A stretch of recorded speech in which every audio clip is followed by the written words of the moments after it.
আল্লাহ এক ও অদ্বিতীয়। তিনি অনাদি, অনাদি মানে যার কোনো আদি নাই।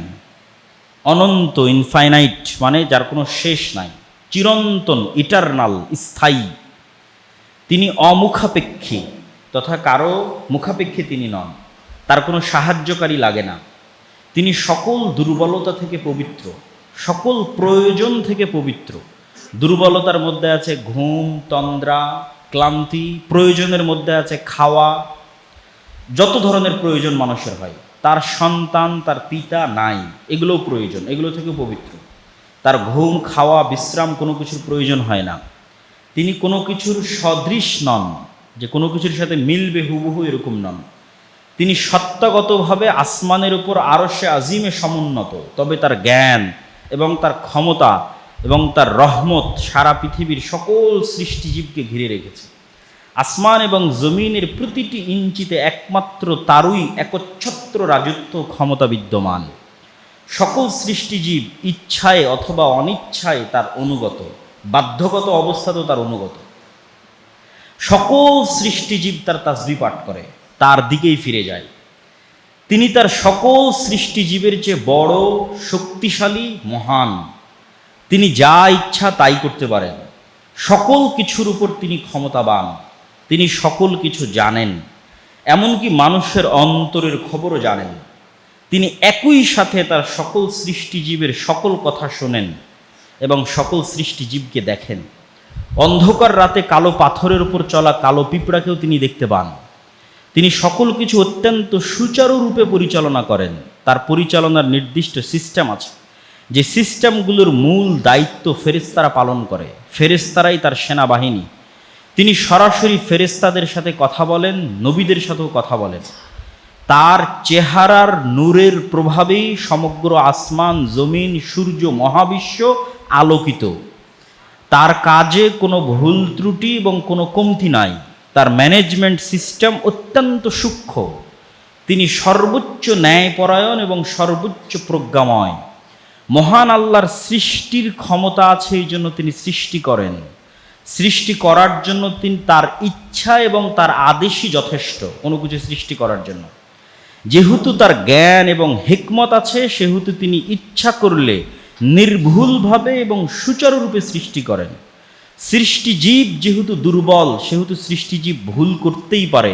এই জন্য মহান আল্লাহ ক্ষমার ব্যবস্থা রেখেছেন, কেননা তিনি দয়ালু।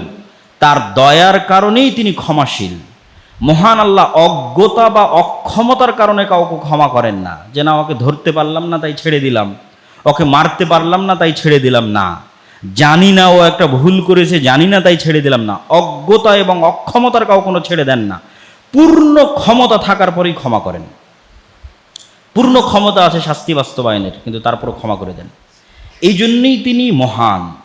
কল্যাণকর কাজ মহান আল্লাহর নিকটে প্রিয়, আবার সেই কল্যাণের উত্তম প্রতিদান দেওয়াও মহান আল্লাহর নিকটে প্রিয়।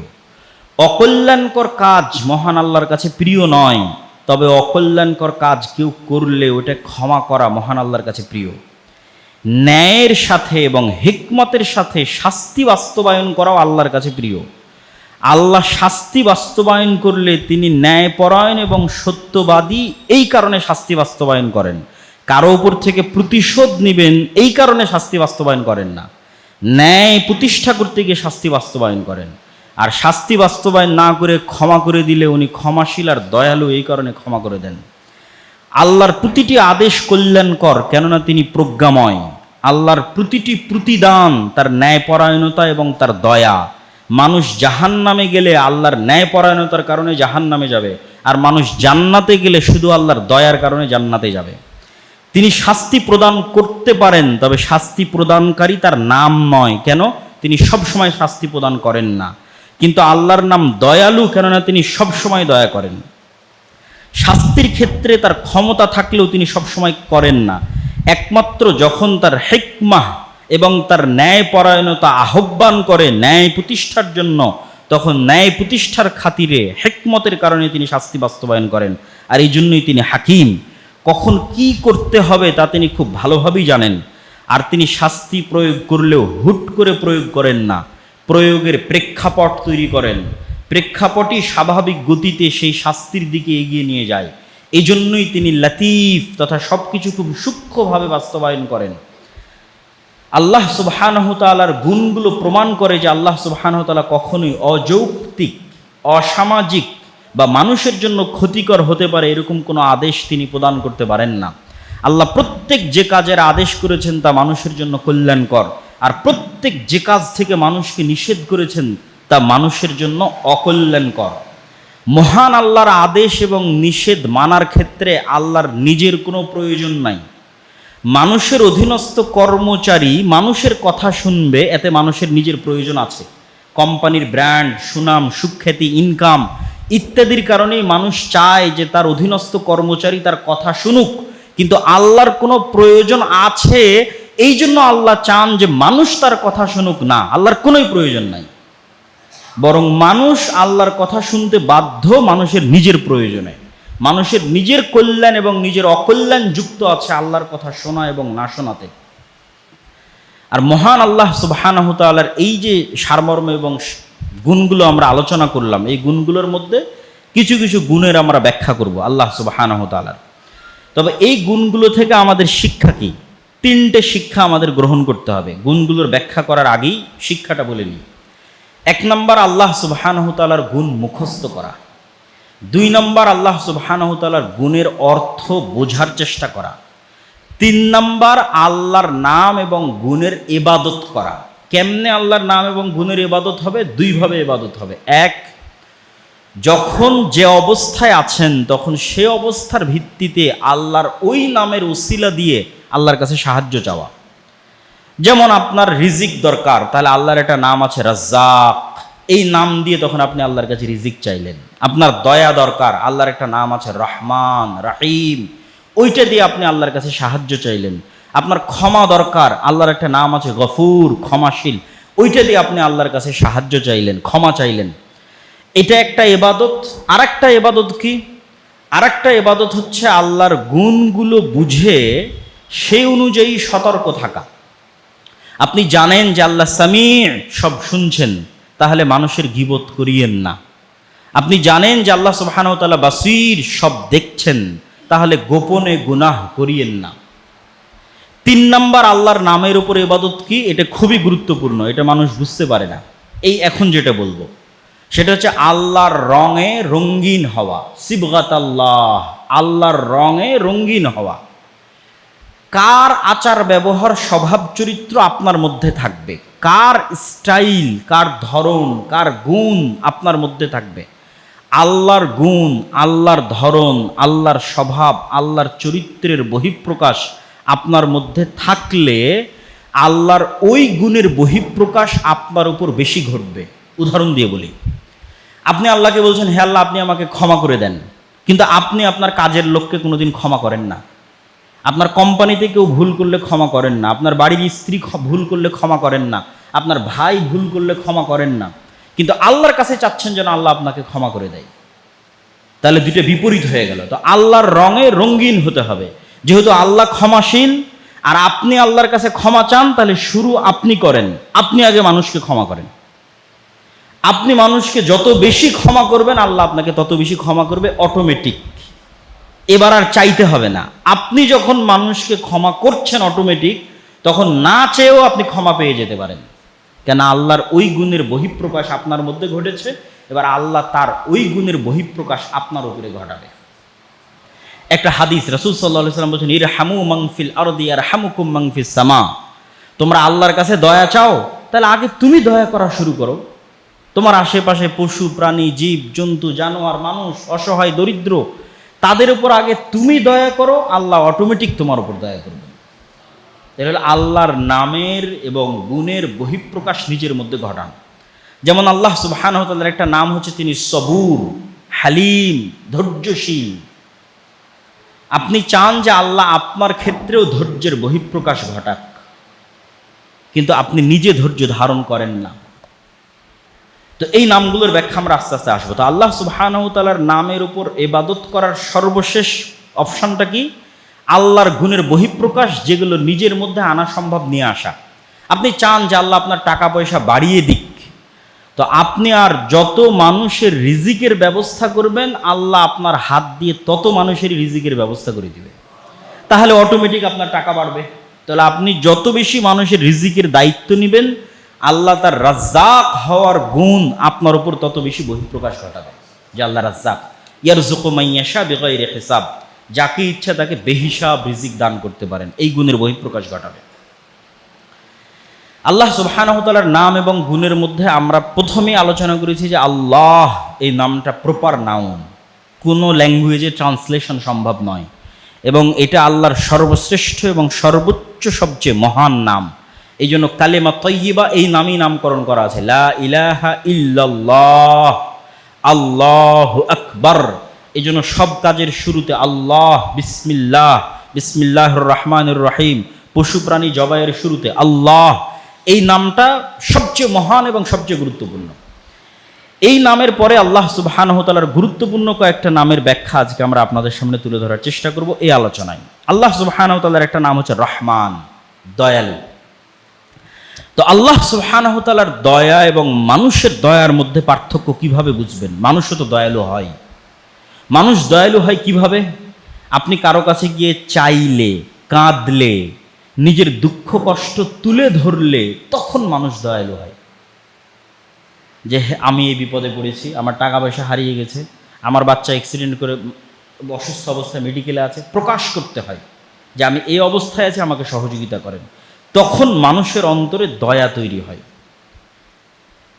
2 নম্বর, মানুষের কাছে আপনি যদি সাহায্য চান তাহলে হয়তো একবার দিতে পারে, 2 বার দিতে পারে, কিন্তু বারবার চাইলে বিরক্ত হয়, রেগে যায়, বিতাড়িত করে দেয়। আর আল্লাহ সুবহানাহু তাআলার দয়া এগুলোর থেকে এতটাই ব্যতিক্রম যে আল্লাহ সুবহানাহু তাআলার কাছে না চাইলে রাগ করে, আর যত চাওয়া হয় তত খুশি হয়। আল্লাহু আকবার। মানুষের কাছে চাইলে মানুষ রাগ করে, আল্লাহ সুবহানাহু তাআলার কাছে যত চাইবেন তত খুশি হবে। চাইবেন না তবে রাগ করবে যে কেন চাইল না। তাহলে কতটা বিপরীত। এই জন্য রাসূল সাল্লাল্লাহু আলাইহি ওয়াসাল্লাম আমাদেরকে যে আদেশ দিয়েছেন, সে হাদিসগুলো আমি পড়ব, রাসূল সাল্লাল্লাহু আলাইহি ওয়াসাল্লামের হাদিস। তার আগে আরও কয়েকটা বিষয় দেখে নিই, যে সমগ্র পৃথিবী যত রকমের দয়ার উপর নির্ভরশীল, যেমন আমরা যখন মায়ের কোলে ছিলাম তখন মায়ের অন্তরে যদি দয়া তৈরি না হতো তাহলে আমাদের বড় হওয়ার সুযোগই ছিল না, মরে যেতে হতো। মায়ের অন্তরে দয়া তৈরি হয়েছে দেখে তিনি দুধ দিয়েছেন, পেশাব পায়খানা করেছি তখন পরিষ্কার করেছেন, দেখেছেন। এরকম সৃষ্টিজীবের সকল পশু প্রাণী একজন আরেকজনের দয়ার উপর নির্ভরশীল। ডলফিন যখন অসুস্থ হয় তখন আর 10টা ডলফিন মাছকে উপরে তুলে রাখে যাতে ও একটু নিঃশ্বাস নিতে পারে। যখন কোনো হাতি বিপদগ্রস্ত হয় তখন হাতির মায়েরা একসাথে একদল হয়ে তাকে গিয়ে বাঁচানোর চেষ্টা করে। এরকম যত প্রাণী আছে আমাদের আশেপাশে দেখবেন প্রত্যেকটাই তার সন্তানের প্রতি কি পরিমাণ দয়াশীল, ভালোবাসা, মহব্বত। তো রাসূল সাল্লাল্লাহু আলাইহি ওয়াসাল্লাম বলছেন সারা পৃথিবী যত দয়ার উপর টিকে আছে, এই সকল দয়া মহান আল্লাহর 1% দয়ার কারণে এরা পরস্পরের উপর দয়াশীল। আল্লাহ তার 1% দয়া পৃথিবীর মধ্যে বন্টন করে দিয়েছেন, আর 99টা দয়া আল্লাহ সুবহানাহু ওয়া তাআলা তার কাছে রেখে দিয়েছেন, কিয়ামতের মাঠে বহিঃপ্রকাশ ঘটাবেন। আল্লাহু আকবার। রাসূল সাল্লাল্লাহু আলাইহি ওয়াসাল্লামের হাদিসগুলো বলি আল্লাহর দয়া সম্পর্কে।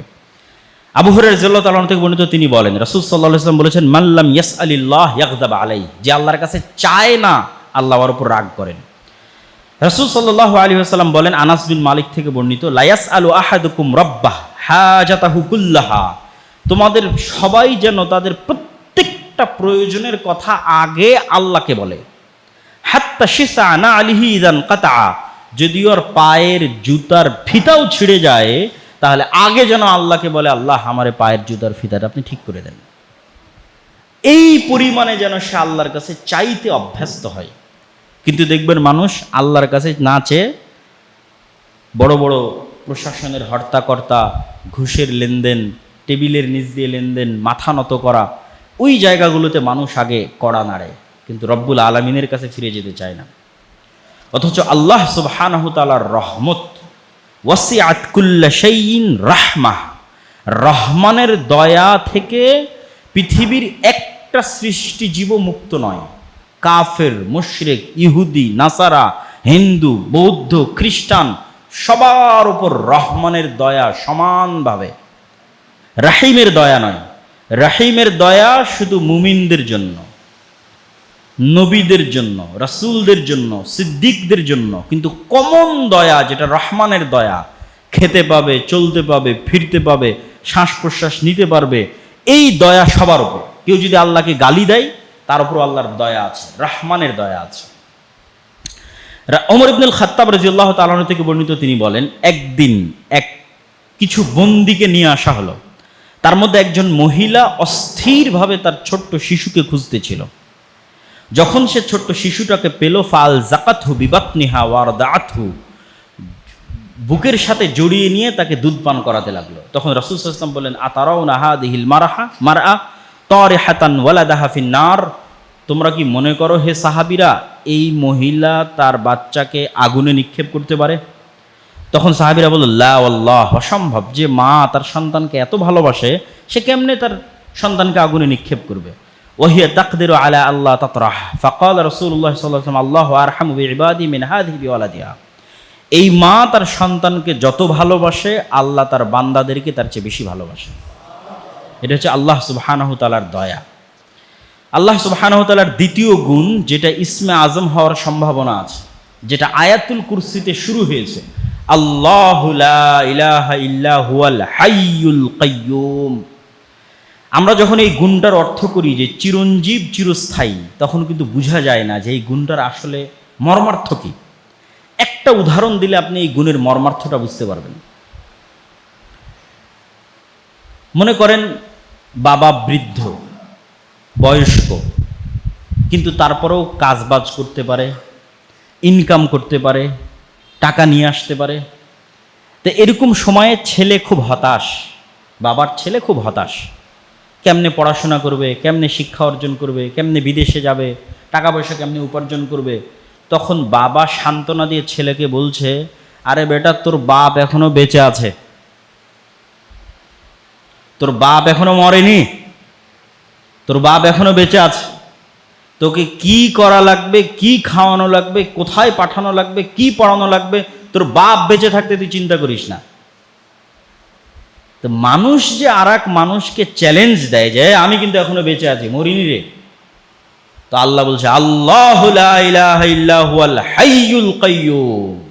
মানুষ যখন চরম বিপদে, তখন যেন ওর মনে থাকে যে আল্লাহ মরেনি, আল্লাহ মরে না, বেঁচে আছে, আল হাই। এই জন্য রাসূল সাল্লাল্লাহু আলাইহি ওয়াসাল্লাম বদরের যুদ্ধে এই নামটা বারবার উচ্চারণ করছিলেন যে আল হাইয়ুল কাইয়্যুম বিরহমাতিকা আস্তাগীস। আল্লাহ তো মরেনি, আল্লাহ তো মরে না, আল হাই। ওই উদাহরণের সাথে কানেক্ট করলে আপনি আল্লাহর এই নামের অর্থটা বুঝতে পারবেন। আল কাইয়্যুম, তিনি নিজে টিকে থাকেন, টিকে আছেন, আর সারা আসমান জমিন এবং তার মধ্যে যা কিছু টিকে আছে তার আল কাইয়্যুম এই নামের কারণে টিকে আছে। কাইয়্যুমুস সামাওয়াতি ওয়াল আরজ, সূর্য সূর্যের জায়গায় থাকতো না, ছিটকে পড়ে যেত যদি আল্লাহ কাইয়্যুম না হতো। চাঁদ চাঁদের জায়গায় থাকতো না যদি আল্লাহ কাইয়্যুম না হতো। আসমান আসমানের জায়গায় থাকতো না যদি আল্লাহ কাইয়্যুম না হতো। পৃথিবী পৃথিবীর জায়গায় থাকতো না, ভেঙে টুকরো টুকরো হয়ে যদি আল্লাহ কাইয়্যুম না হতো। শূন্যে পৃথিবীকে স্থির রেখেছে, ঘুরতেছে, সব কাইয়্যুম টিকে আছে, আল্লাহ কাইয়্যুম। এই জন্য আল হাইয়ুল কাইয়্যুম, চিরঞ্জীব, চিরস্থায়ী। এই জন্য আল্লাহ সুবহানাহু ওয়া তাআলা কোরআন মাজিদে বলছেন, কুল্লু শাইইন হালিক ইল্লা ওয়াজহা, সারা পৃথিবীর সব কিছু ধ্বংস হয়ে যাবে, এমনকি আরশ বহনকারী ফেরেশতারাও মৃত্যুবরণ করবে, জিবরাইলও মৃত্যুবরণ করবে, মালাকুল মউত যে মানুষের জীবন কবজ করে সেও মৃত্যুবরণ করবে। শুধু বেঁচে থাকবে কে? কাইয়্যুমকে, হাইকে, আল হাইয়ুল কাইয়্যুম, চিরঞ্জীব, চিরস্থায়ী, শুধু তিনি থাকবেন। আল্লাহ সুবহানাহু ওয়া তাআলার দ্বিতীয় আর একটা নাম, যেটারও ইসমে আজম হওয়ার সম্ভাবনা আছে, সেটা হচ্ছে আস-সামাদ। এই নামটা পবিত্র কোরআনে আর কোথাও ইখলাসে ব্যবহার হয়েছে, এবং ধারণা করা হয় যে শুধু এই নামটার কারণে, আস-সামাদ এই নামটার কারণে সূরা ইখলাসের এত ফজিলত। এই নামটা উচ্চারণে বেশি ভাবগম্ভীর্যপূর্ণ, বেশি শক্ত, বেশি প্রভাবশালী। তো সামাদ নামের অর্থ কি? সামাদ নামের হুবহু অনুবাদ বাংলা ইংরেজিতে করা সম্ভব নয় ব্যাখ্যা ছাড়া। যে একটা শব্দ দিয়ে আমি অনুবাদ করে দিলাম রহমানের মতো দয়ালু, এইভাবে অনুবাদ হয় না আস-সামাদ নামের। এর ব্যাখ্যা লাগবে। এর এক নম্বর ব্যাখ্যা হচ্ছে আল্লাহ সুবহানাহু তাআলা আত্মনির্ভরশীল, অমুখাপেক্ষী, এক নাম্বার। দুই নাম্বার, সাথে সাথে সারা পৃথিবীর সকল কিছু একে অপরের তো মুখাপেক্ষী অবশ্যই, তার পাশাপাশি তারা আল্লাহর উপর নির্ভরশীল। দুটো একসাথে। ঈসা আলাইহিস সালাতু ওয়াস সালামও তার মায়ের মুখাপেক্ষী, মায়ের দুধ খেয়ে তিনি বড় হয়েছে। তাকে ঘুমাতে হতো, তাকে খেতে হতো। পৃথিবীর যত উলুহিয়তের দাবিদার আছে, যারা নিজেকে ইলাহ দাবি করে, তাদেরকে এই এক নাম দিয়ে আপনি পরীক্ষা করতে পারবেন ওয়া সামাদ কিনা। আত্মনির্ভরশীল, স্বয়ং সম্পূর্ণ, অমুখাপেক্ষী, শতভাগ কিনা, শতভাগ। না খেয়ে থাকতে পারবে কিনা, কতদিন? না ঘুমিয়ে থাকতে পারবে কিনা, কতদিন? ছোটবেলায় মা ছাড়া বড় হতে পারলো কিনা, কতদিন? সে যে হোক, যত বড় অলি, আউলিয়া, নবী, রাসূল, পীর, বুজুর্গ যেই হোক, সব যারা ইবাদতের যোগ্য বা মানুষ মনে করে সে ইবাদতের যোগ্য, তাদেরকে পরীক্ষা করতে হবে সমাদ এই নাম দিয়ে। এই নামের শেষ যেটা ব্যাখ্যা, সেটা হচ্ছে বাধ্যগত, চাক অথবা না চাক, ইচ্ছা হোক অথবা অনিচ্ছা হোক, আল্লাহর কাফের হোক অথবা আল্লাহর মুশরিক হোক অথবা আল্লাহর নাস্তিক হোক, সবগুলো বাধ্যগত অবস্থায় আল্লাহর কাছে এবং আল্লাহর রাজত্ব, আল্লাহর কন্ট্রোল এবং আল্লাহর কাছে ফিরে আসতে বাধ্য। ও চাইলো কি না চাইলো তাতে দেখে আল্লাহ সুবহানাহু ওয়া তাআলার কোনো লাভ নাই। এই বর্ণনা দিতে গিয়ে আল্লাহ সুবহানাহু ওয়া তাআলা কোরআন মাজিদে বলছেন, আফাগাইরা দীনিল্লাহি ইয়াবগুন, ওরা কি আল্লাহর আনুগত্য বাদে অন্যদিকে খুঁজতে যায়? ওয়ালাহু আসলামা মান ফিস সামাওয়াতি ওয়াল আরদি তাওআন ওয়া কারহা, ইচ্ছাই হোক অনিচ্ছাই হোক আল্লাহর কাছেই ফিরে আসতে হবে। আল্লাহর রাজত্বের বাইরে যাওয়ার কারো ক্ষমতা নেই। ও যত বড় কাফের হোক, নাস্তিক হোক, মুশরিক হোক, ফেরাউন হোক, নমরুদ হোক, আল্লাহর কন্ট্রোলে। সাব্বাহা লিল্লাহি মা ফিস সামাওয়াতি ওয়াল আরজ ওয়া হুয়াল আজিজুল হাকিম, আসমান এবং জমিনের মধ্যে যা কিছু আছে প্রত্যেকটা সৃষ্টিজীব আল্লাহর তাসবিহ পাঠ করে, ইচ্ছায় অনিচ্ছায়।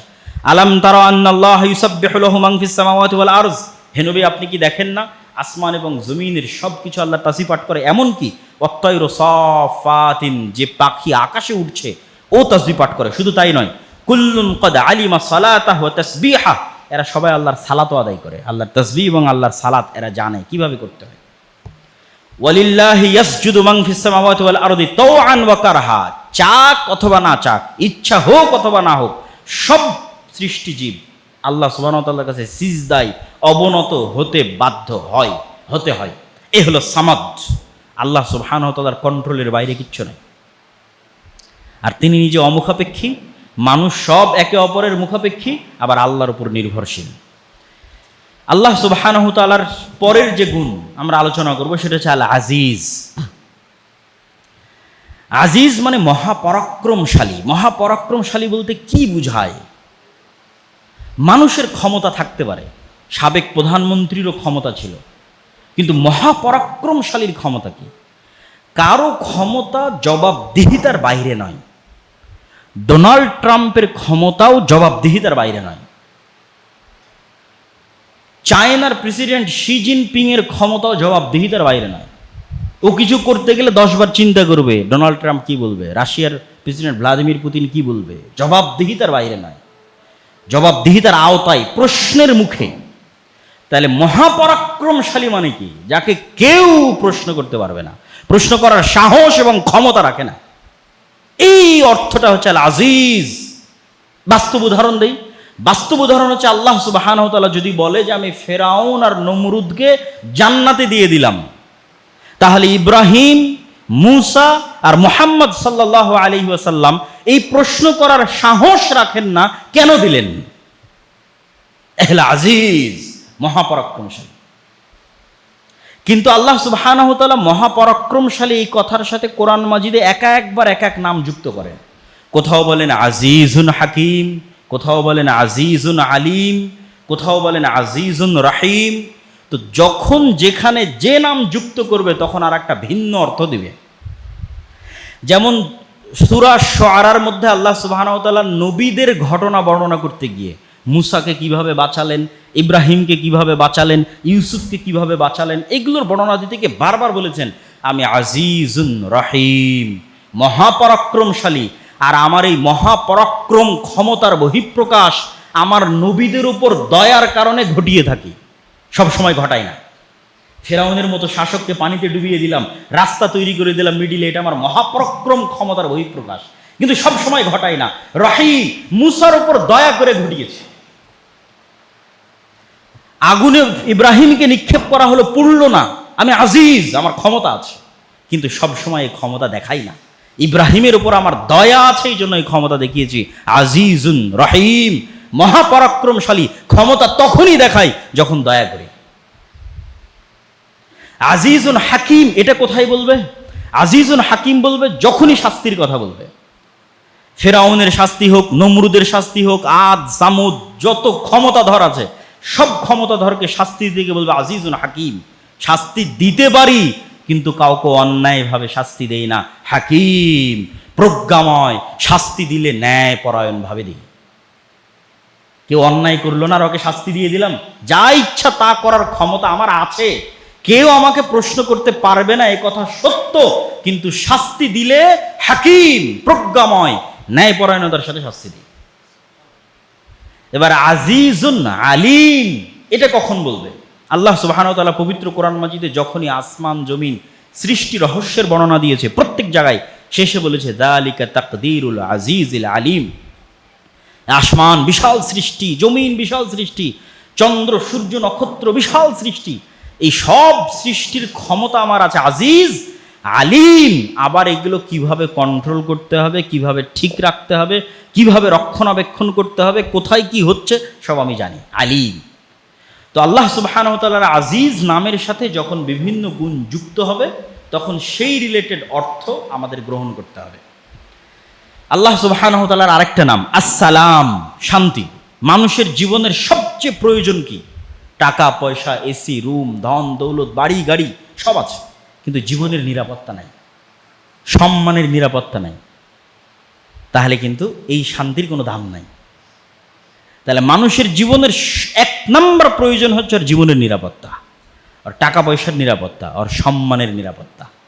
এটা আল্লাহ জানেন যে মানুষের সবচেয়ে প্রয়োজন হচ্ছে স্থিতিশীল শান্তি, আসসালাম।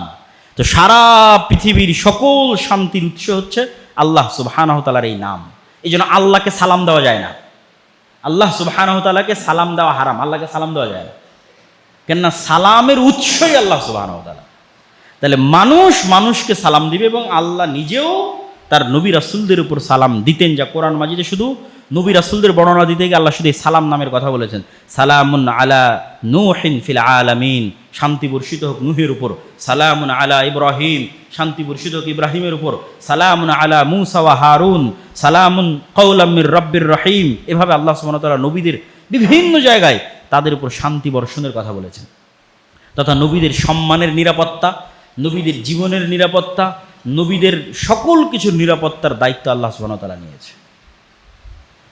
আমাদের জীবনেও যদি আমরা সবচেয়ে প্রয়োজন কোন জিনিসটা চাই, তাহলে সালাম। তাহলে এই সালামের জন্য আল্লাহ সুবহানাহু ওয়া তাআলার এই গুণের কাছে আমাদের ফিরে আসতে হবে। আল্লাহ সুবহানাহু ওয়া তাআলার একটা নাম হচ্ছে লতিফ, আল্লাহ সূক্ষ্মদর্শী। ইউসুফ আলাইহিস সালাতু ওয়াস সালামকে কুয়ায় নিক্ষেপ করা হলো, ফেরেশতা গিয়ে উদ্ধার করেনি। ইউসুফ আলাইহিস সালাতু ওয়াস সালামকে মিথ্যা অপবাদ দেওয়া হলো, জিবরাইল এসে বলল না যে ইউসুফ সত্যবাদী, না। ইউসুফ আলাইহিস সালাতু ওয়াস সালামকে জেলখানায় বন্দি করা হলো, ফেরেশতা এসে দেওয়াল ভাঙে ইউসুফকে বের করলো না। তাহলে আল্লাহ কোনো কিছু হুমজিক্যালি হঠাৎ করে ঘটান না, লতিফ, খুবই সূক্ষ্ম প্ল্যান আল্লাহ সুবহানাহু ওয়া তাআলার। মানুষ এই জন্য এখন মনে করবে এটা আমার জন্য অকল্যাণকর, কিন্তু আল্লাহ জানে এর পিছনে কি কল্যাণ আছে। তাৎক্ষণিক দৃষ্টিতে ইউসুফের কুয়ায় নিক্ষেপ হওয়া অকল্যাণকর, কষ্টদায়ক। তাৎক্ষণিক দৃষ্টিতে ইউসুফের উপর অপবাদ অকল্যাণকর, 7 বছরের জেল খাটা অকল্যাণকর, কিন্তু আল্লাহ জানেন এই প্রত্যেকটা ধীরে ধীরে কেটে যাবে, আর আমি এভাবে ইউসুফকে রাজত্ব দান করব মিশরের। এই জন্য এই আয়াত যখন কোরআনে ইউসুফ আলাইহিস সালাতু ওয়াস সালামের ঘটনা বর্ণনা করা হয়েছে, তখনও ইউসুফ আলাইহিস সালাতু ওয়াস সালাম যখন ছোটবেলায় স্বপ্নে দেখলেন যে ইন্নী রাআইতু আহাদা আশারা কাওকাবা, হে আল্লাহ আমি দেখছি, হে আমার পিতা আমি দেখছি 11টা তারকা আমাকে সিজদা করছে। এবার দীর্ঘ 30-40 বছরের ঘটনার পর যখন ইয়াকুব আলাইহিস সালাতু ওয়াস সালাম তার সন্তানদের সহ মিশরে ফিরে গেলেন, যখন ইউসুফ আলাইহিস সালাম রাজা, তখন তারা তাকে সম্মানের সিজদা করলেন। তো এই সম্মানের সিজদার বর্ণনা করতে গিয়ে এবার ইউসুফ আলাইহিস সালাম বলছে কোরআনের বর্ণনা, ইয়া আবাতি হাদা তাবিলুর ইয়ায়া, হ্যাঁ আমার পিতা, এটাই ওই যে ছোটবেলা আমি স্বপ্ন দেখেছিলাম 11টা তারকা আমাকে সিজদা করবে, ওই স্বপ্নের তাবির। ইন্না রব্বি লাতিফুল লিমা ইয়াশা, আল্লাহ যদি কিছু করতে চান হুট করে করেন না, অত্যন্ত সূক্ষ্মভাবে করেন, মানুষ বুঝতেই পারবে না কিভাবে ঘটবে। এই 11 জনের সিজদা দিতে কত ঘটনা আছে, এতগুলো ঘটনা পার হয়ে গিয়ে 11 জন সিজদা দিল। তো মুসা আলাইহিস সালাতু ওয়াস সালামকে বাঁচাতে হবে, মুসা আলাইহিস সালাতু ওয়াস সালামকে মানুষ করতে হবে, আল্লাহর প্ল্যান সূক্ষ্ম। যে তার সবচেয়ে বড় শত্রু, তার ঘরে তিনি লালন পালন করলেন। মুহাম্মদ সাল্লাল্লাহু আলাইহি ওয়াসাল্লাম যখন শিয়াবে আবি তালেবে তথা গৃহবন্দী অবস্থায়, কুরাইশরা গৃহবন্দী করে রেখেছে বানু হাশেম এবং বানু মুত্তালিব গোত্রকে, কোনো খাবার নাই, 3 বছর যাবৎ গৃহবন্দী। এই 3 বছরে আস্তে আস্তে ঘুনে পোকা ওই গৃহবন্দির ঘোষণা যেটা কাবা ঘরে লাগানো ছিল ওটা খেতে থেকেছে 3 বছরে খেয়ে শেষ করে দিয়েছে, এরা কেউ খুলে দেখেনি। এবার মোহাম্মদ সাল্লাল্লাহু আলাইহি ওয়াসাল্লাম তার চাচা আবু তালেবকে বলছে, চাচা, কাবা ঘরে যে চুক্তিপত্র লেখা আছে আমাদের গৃহবন্দির, ওটা ঘুনে পোকা খেয়ে শেষ করে দিয়েছে, অন্ত নাই, ওখানে যাওয়ারই সুযোগ নাই, বন্দি অবস্থায় আছে। তখন আবু তালেব আবু জহেলদেরকে ডাক দিয়ে বলছে, আমার ভাতিজা সত্য বলে, আমার ভাতিজা বলেছে কাবা ঘরে তোমরা যে চুক্তিপত্র লিখে রেখেছো গৃহবন্দির, ওটা উই পোকা খেয়ে শেষ করে দিয়েছে। যদি আমার ভাতিজার কথা সত্য হয় গৃহবন্দী মুক্ত করে দিতে হবে, আর যদি আমার ভাতিজার কথা মিথ্যা হয় তাহলে মোহাম্মদ সাল্লাল্লাহু আলাইহি ওয়াসাল্লামকে তোমরা যা করতে চাও করতে পারো, আমার কোনো আপত্তি নেই। খুলে দেখা গেল কাবা ঘর থেকে পাতা খুলে দেখা গেল, হ্যাঁ আসলে ঘুই পোকা খেয়ে শেষ করে দিয়েছে। তো মোহাম্মদ সাল্লাল্লাহু আলাইহি ওয়াসাল্লামের মতো শ্রেষ্ঠ নবীকে গৃহবন্দী থেকে মুক্ত করতে হবে, তো আল্লাহর প্ল্যান কত সূক্ষ্ম, যেই পর্যন্ত মানুষের চিন্তা শক্তিও যেতে পারে না।